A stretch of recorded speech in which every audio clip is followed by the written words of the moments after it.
is there. Certain What is changes. your suggestion? Only specialists should be inducted for specialized posts? No, sir, I'll not say specialist, but certain background is required. For example, if you're opting for Presently, administrative... Government of India is giving you a wide platform. Any graduate can write this examination and the best talent is selected. Yes, sir. You want to further curtail that freedom and transform it into what? Sir, for example, I'm in Indian Revenue Service. So there is a lot of auditing, accounts and taxation related issues in IRS. It takes a lot of time for a general candidate to understand those things. But in our batch, certain CAs are there who can easily understand what is taxation is all about. So a background in that subject will help in getting these services and recruitment in a better way. That's what I'm telling you. This is what you personally feel. But that expertise is required in any service in the Government of India. Yes, sir. Be it income tax, be it your civil accounts, be it even Indian police service or Indian administrative service. So how do you differentiate between the services? This is one area which you have experienced. Yes, so we can categorize mainly, I will say, in three parts. One is the administration part, where Indian administrative service comes in. The other is the policing part, and the rest are the taxation matters. So in these three domains, if we divide the services and take people from that background, and we can ask them to opt for either of the three. So there we can get expertise. What is your personal opinion on the age eligibility for writing the examinations? Sir, I think the current age is 32 years and 35 years. It's very high. It should be reduced, because first thing is that a person who is getting recruited at that age, if a person is preparing and is not getting recruited, he has no other option left for any other job. Second thing is, till that time, 27, 28, 29, the mindset and the principles of a person gets established, and it's very difficult to mold that person according to the requirements of administration. So if we are recruiting a person at a very young age, we can mold them according to the needs of administration. So in this way, a reduction in age will help. So in your opinion, Government of India has been acting more on populist policies than the real needs of the bureaucracy?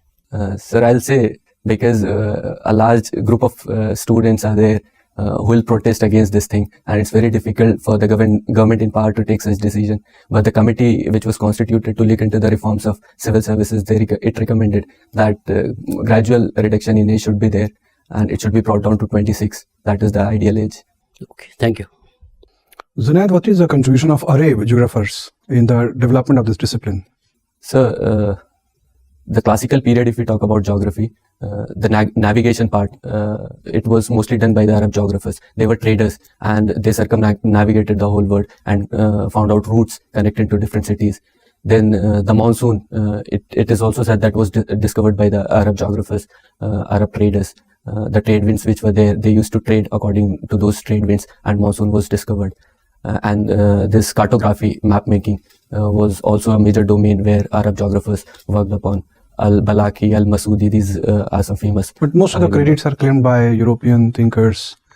Isn't it a kind of misappropriation of knowledge and claim? Sir, I think the recording of the incidents, they were done in a better way by the European geographers. So because of that, they claim that most of the things were discovered by them. But now, in the postmodern geography, when we are studying, the credit is being given to all the people who contributed to this domain, sir. In different parts of the world, in different languages, people talk about Qiyamah, Apocalypse, Pralay, Mahapralay. Were they referring to a major climate change phenomenon? I think, sir, yes, because in the movies, in the culture which we talk about, the issue of sea level rise and the submergence of island and countries, climate change is a major reason. Climate change will be a major reason for it. So that's what I don't want to. So can we say that climate change is can be blamed only on industrialization and rising population and pollution? Climate change may take place due to a natural change in the course of paradigm and order of the universe. Yes, sir. If we read geography, we can say climate change is a natural phenomena. It has happened in the past. Like ice ages are there when the temperature got reduced, and after that a warm phase was there. And it is said that we are in the transitionary period of ice age. But the pace at which it is happening now, that is a major concern for us. Certain reports are there. IPCC report is there, which says that glaciers are melting at a rapid rate. Sea level rise 0.13 inches. Magnetic field is also shifting, somebody is claiming. How do we know that magnetic field is shifting? and what are the implications? Sir, paleomagnetism is a thing in geography which talks about this shift in magnetic field. The rocks which are there, which comes out in the mid-Atlantic ridge, the alignment of the particles, it is according to the magnetic field of the Earth. So when we studied those rocks, we found that in the recent years it has changed. But we cannot say with proof that it has happened because of some climate change or thing, because it's a process which has happened in the past also. So study is going on to ensure that whether it is the effect of climate change or it's a natural process, because these magnetic cycles, they do change after a period of time. Some countries are producing gas and other ores in the North Pole region, and that is disturbing the entire ice cap there. What kind of implications are there in the seasonal pattern due to these human activities? Sorry, sir. Okay, thank you. Junaid. Yes, sir. Junaid, you studied from AMU initially, and even your current address suggests that you have some connection with Jamia Millia Islamia. Recently, we have seen hostilities against both these institutions, AMU as well as Jamia. It's not the case with India only. The fact is that such attack is visible in many countries. In India, it is more so. What do you believe is the reason of hostility against diversity, particularly against the minorities? Particular to the... Against minority, against Muslims, to be precise. Sir, the first thing is the erosion of culture, which recently attack happened in New Zealand, and the theory which he gave was the great replacement, that their culture is being eroded by the invaders and by the migrants who come in. So certain section of people feel that there is a threat from the other community, and because of that they take in. Second, I'll say that particularly about AMU and Jamia, the reservation policy which is there, these are minority institutes and they don't provide reservation. So because of that, there was a backlash, and incidents like Jinnah portrait was there in AMU, and due to it, a backlash happened. But I think this is more of political in nature. Whenever elections comes in, these kind of issues arise. In general, I don't think there is such an issue, sir. Okay. Junaid, you did your electronics and communication engineering. Also, you're a student of geography. You'll be able to answer it properly. This electronic waste has become quite a huge problem. And there seems to be actually no set protocol that ensures that electronic waste we can actually get rid of electronic waste properly. Do you believe that electronic comforts we are deriving, they're more of a trouble rather than convenience? So with coming of technology, certain problems also come. This is with e-waste also. Technically, tell me, what is, say you have microprocessors. What are the problematic part in microprocessor so that it is so difficult to safely dispose it? So the semiconductors, chips which are integrated on the microprocessors and microcontrollers, the disposal of those things is a major problem, because... But they're natural products, so they will decay naturally, isn't it? No, sir, the handling of those e-waste is also a major issue. In India, if we say 90% is being handled by the unorganized sector. So there, a major issue is there. 18 lakh tons of e-waste is being generated annually. And how we manage that e-waste, that is a bigger problem than getting it generated. But the e-waste management rules which have come in, they have provided for extended producer responsibility, wherein who is the manufacturer of the electronic products, they have a responsibility towards the waste. Then the electronic components which are there, everything is covered under e-waste, and states have been given the responsibility, the municipal authorities, to work in tandem with the central government. So these ways are there, but I think the 3 R's which we talk about, reduce, reuse and recycle, they can help a lot in e-waste handling. It is also said that one is a tangible e-waste which is visible, but there is a huge amount of data also which needs to be destroyed, but it keeps piling and taking up resources at different clouds and individual hard disks. Do you believe that that is also going to be a problem someday? We have huge data which we may not be knowing, but will be misused or will be piling? Yes, sir. It is being said that data is the new oil of 21st century, and we have seen instances where this data is being misused. In Facebook, it says that it can influence the elections of 60 countries. Then similar kind of things are there where data is commercial companies, they are profiling the customers, and selective products they are putting up on their screens. So there is an issue of this data. That's the reason why data protection, draft data protection bill came in, B.H. Sri Krishna committee was constituted, and the measures which is, they said that security of data, consent, related to consent, there should be explicit consent from the persons from whom data is collected. Then one thing is coming up that right to be forgotten should be there. If you are providing data, then individual should have the right to be forgotten from the servers. So that is also a new thing which is coming up. So this new issue will be tackled if these things are implemented. Thank you. Junaid, Yes, sir. you are from UP. Yes, ma'am. Tell me 3 exclusive problems of UP. Ma'am, the first thing I'll say is the governance part, administration. Law and order issue is a major one, the policing. The second thing I'll say is the rural distress. It is there in the other parts also, but a population of 19 crores and mostly engaged in agriculture. So it has become a major issue there. And the third is the industrial activity, because mineral resources are not there in UP. So electricity and other things are very costly. So business investment is not that much. So because of that, the GDP of UP is not up to its potential. So these are the 3 things which I. And what do you think about the policy of UP government to have this shooting in the leg? Encounters, ma'am. This is a reactive reaction, I'll say, to solve the problem. But according to me, it will not properly solve the problem, because encounters in itself has a negative connotation that police are killing the criminals. That is not the job of police. Judiciary is there to decide who is right and who is wrong. And Supreme Court has given certain guidelines in encounters. So that need to be taken care of, and more focus should be there on the community policing, which is an essential part of police, rather than killing the criminals. So that will help in improving the scenario. Okay. What is the sex ratio of Uttar Pradesh? 919 919. Per 1,000 men. 919 India? girls per 1,000.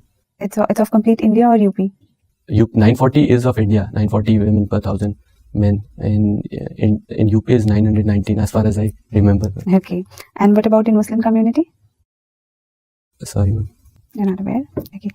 Do you think that India is becoming intolerant? No, ma'am, I'll not say intolerant. I'll say because of the huge diversity and pluralism which is there in India, there is always a conflict of ideas. We can see from history to medieval to the present times. So these ideas, when they are in conflict, they show up as if there is some kind of intolerance. But this is the richness of India, that conflicting ideas are there. And I read one quote that in India it is never about the choice between chaos and stability. It is always about manageable and unmanageable chaos. So our chaos is very much manageable. Okay. So you, as an electronics engineer, tell me, what are the effects of solar flares on communication gadgets? So, ma'am, the telecommunication system which is there, the solar flares, they affect this system. The navigation satellites which are there, this get impacted. And also the animals. Why does it affect? The frequencies on which they work upon, they get they get affected because of the solar flares. Okay. That's what. What books do you read? Non-fiction I've written recently. Tell me some names of some books. Ma'am, recently I read Men's Search for Meaning in Life. It was about a doctor who was in the Nazi camp and how he survived that camp and how he helped the people there. Viktor Frankl. Then Money and Muscle Power in Indian Politics. It was written by Milan Vaishnav. Okay. It was about how crime is paying up in Indian politics. Then I also read this Professor Kancha Elaya's few books created controversy in Delhi University. Why I'm Not a Hindu, Buffalo Nationalism. So the Dalit literature, he gave a very good perspective. So I completed those books. Okay. Thank you, Junaid. Junaid, what is the meaning of your name? Sir, it means a soldier or a warrior. And what is the meaning of Mujahideen? Mujahid is a person who fight for the religious cause. It's also a soldier. But Junaid particularly is the soldier. He has to fight the evils which is within himself. That's what Junaid means. And what is the meaning of Jihad? Jihad is fighting for the right cause. And in the general parlance, this term has got a bad name, because jihad particularly is about this thing only. The bad things which are there within you, you have to fight with them. And then the other part is there, that if something wrong is there happening, you have to stand against that also. Recently, there has also been some controversy about the spelling of the word Ramzan.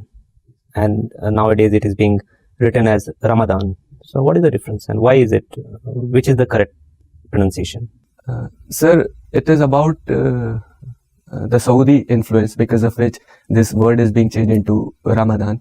Indian Muslims, they have a very different culture, which has evolved here in India only. But now when influence of Wahhabism and Saudian influence is coming up, because of that, these small things are coming up. It is about the pronunciation, how we pronounce these words. There they say it Ramadan and we call it Ramadan. And Ramzan also has some Persian influence? Sorry, sir. I know. Okay. Tell me, like, in a democracy, it is said that it is a rule of the majority. But it is also said that democracy also means respecting the minority rights. So if one has to choose between the two, what will you choose? Sir, I'll say it's not a binary that what we have to choose. If we see our constitution, the fundamental rights which are given, they give rights to every individual, every section of society. Minorities, Article 26 to 31 is there so that certain rights of them could be protected. And along with that, the rights for every individual is there from Article 14 to 23, 24. So we cannot say that what can be selected in between two. Both of them are equally important. It is said that intolerance is rising in India. So do you think we should have tolerance for intolerance or intolerance for intolerance? I'll say there should be acceptance. Intolerance happens when one idea is not being accepted by the other person, or because of the ignorance of the other person. I think there should be a platform wherein these ideas should be brought in and let people decide what is the right thing. If there is no communication between the communities, there is no platform to say what they really feel about the other community or the person, that creates problem. So if we can give platform, then these things can. Okay, Junaid. Tell me, this Arab Spring, it started with a lot of fanfare, but it has almost fizzled out. And even in countries where some changes were brought about, status quo has been restored. So what is the reason for this? So the Arab Spring, which emerged in Tunisia, it started. A person who was a police official who was there, and he did something. Maybe the wrong reasons with for person. it fizzling out.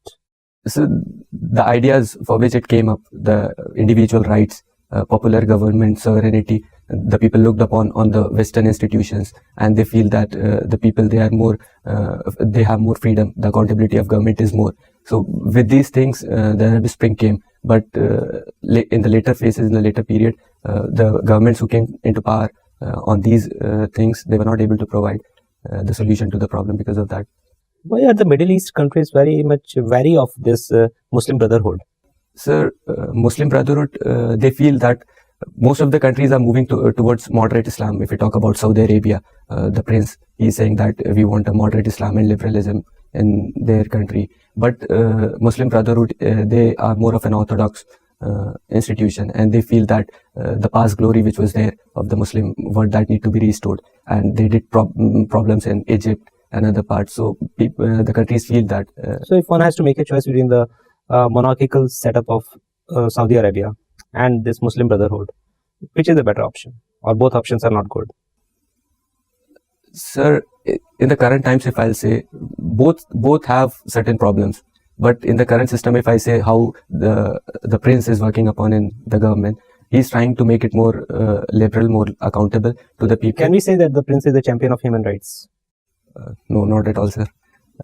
Recently, he was involved in a controversy of killing of Jamal Khashoggi, and the journalists, they are not given freedom there. But he's working upon certain things like women rights. Women are allowed to drive there, and those small changes are coming up. But we cannot say that he's a champion of human rights. Thank you. Junaid, you must have heard of terrorist attacks on mosques in Christchurch, New Zealand. Yes, sir. The prevailing situation, world situation, with all kinds of hatred, jingoism. Where do you see this world after 10 years? Sir, it's a cycle, I'll say. The globalization, it unleashed a wave of migration. Borders were open and people moved into different parts. And a backlash came in where the original communities, they felt some problematic thing is there with these migrants. But for things to come up, there should be like a discussion or debate on these things. Now people are debating at least these things, that what is wrong happening, whether migrants are good or not. These things are coming up. So I don't think that in 10 years, the world will be in a bad phase. These things will get solved and they'll get fizzled. and we will be better placed than You what are we are quite today. optimistic about the future of Yes, the sir. world. Okay, thank you very much, Junaid. Your interview is over. You may go now. Come, Junaid, sit. Thank you, sir. So, how was it? It's good. Some areas I could have done better. When is your interview? 28th of March, sir. 28. 28, 28th yes. of March. Last time you got very good marks, I believe, in the interview. Yes, 190. 190 you got. So, which this theory pulled you down or what? Yes, sir. Geography optional. Geography. This time, how have you fared compared to last year? Sir, I'm hoping it was better. The than that. interview has been excellent. Your entire personality, such a pleasing personality, such a total demeanor is so good, Thank you. and very soft spoken person, which is very rare to get. So very soft spoken. Words flow like a river. So that way, 3-4 parameters are there, because as you are already a member of the civil services, already in class 1 service, so you have to go for betterment. Yes, sir. So you know the equations. So clarity of expression is there in you. There is absolutely no doubt about it. Then the second parameter which your personality will be judged is grasp of narrative and argument. Yes, sir. We didn't find you lacking in that also. Third is your reasoning ability, excellent reasoning ability as far as we could notice. Then appreciation of different points of view. Yes, sir. That also appreciation is very good in you. And awareness and concern for socio-economic problems. So we asked you questions on that. Yes, sir. We found your answers quite satisfactory. So, and range and depth of interest that has been covered already. And your performance has been excellent. Thank you, sir. So, if you ask me to give you my remarks or any suggestions, just take it easy and do your best. Thank you, sir. Okay, all the best. All the best.